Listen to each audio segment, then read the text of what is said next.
Welcome back to the channel. It's Gar, Predator Prey Online. Today I'm going to be feeding spiderlings, so I thought it'd be a perfect opportunity just to answer a few questions that I had from the back to basics, the spiderling care video. I did miss a couple of things out, and people have commented underneath. As I said, I had to shout out what you guys want, so I'll answer a couple of those questions as I go along now. So the first question I want to ask was from Sam at Bug Realms. Head over to his channel, by the way. So what size prey items do I use for each spider, and what size spiders? So today I'm going to be feeding those Pteranopelma sasmai, and they're absolutely tiny, and I'll be using squat maggots for this. Once they get a little bit bigger, I've got 3 colonies of mealworms, and having a self-sustaining colony of mealworms is great because you can always dig through and pick out each size for each one. General rule is this prey item should be the size of its body or less, but majority of spiderlings will take on things much bigger than themselves, so I wouldn't worry too much about the size. Obviously within reason. You're not going to feed a locust to a 1 centimeter spider, so just within reason you can kind of feed whatever you've got there. So let's take a look at just feeding some squat maggots. Righty. So this is my box of maggots. These are squat maggots. I get them from a bait, so a fishing shop, a tackle shop. They are disgusting, horrible things. I hate them. But they obviously serve a purpose. Now then, I'm going to need, and they stink as well, I'm going to be honest. I'm going to need my tweezers. I hate touching them. So we turn this camera up here so I can see what I'm doing. There we go, okay.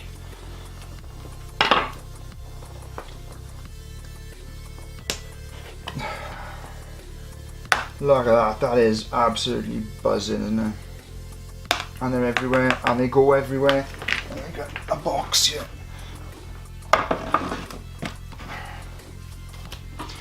So that's maggots for you. That's what they look like. Look at those disgusting, horrible bastards.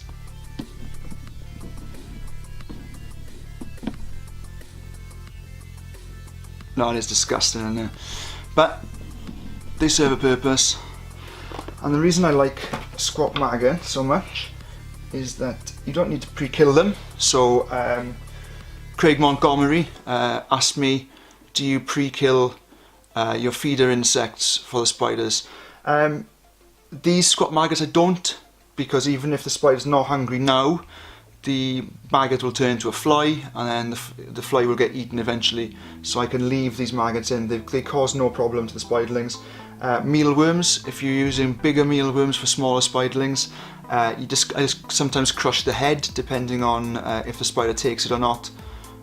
Sometimes you just don't have the time just to go back in every other day to see and remove those prey items. So in that case, if you're going to leave it in there, I crush the head just in case it molts and then it causes some problems during molting.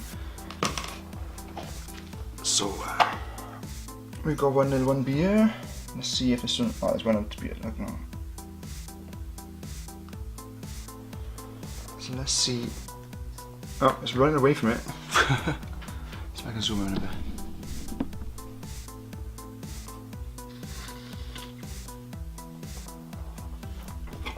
See, it's starting to dig down. I don't like them digging down. Let's see if I can just get into it.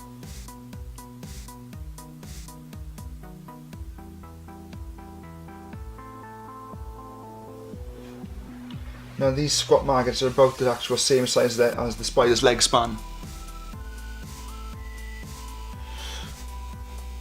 So I'm quite happy now with that, just to leave it in there, and I'll move on to the next one.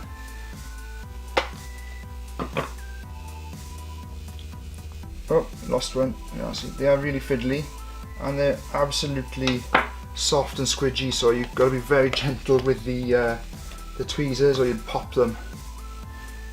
Just do a couple here now, and then obviously I won't bore you by showing you every single one, because there's about 240 something left here.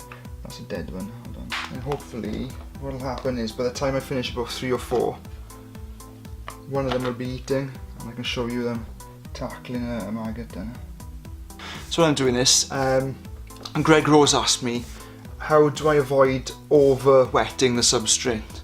So I like, with the spiderlings of this size and they don't have water bowls, I like to leave a spray of water on the edge of the plastic.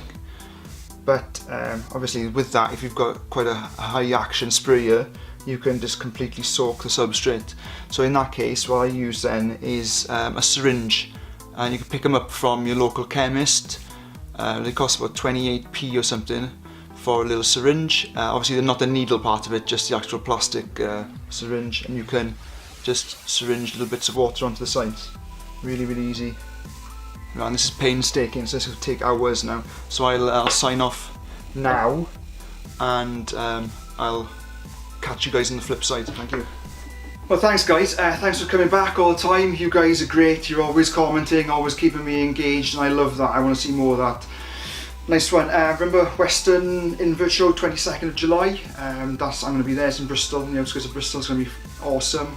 And the Terran and Palmasars, my spiderlings, keep buying them. I've got a few there.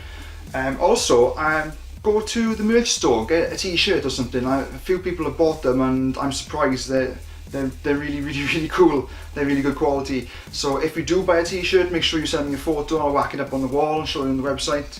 But until whatever happens though guys, remember, stay safe.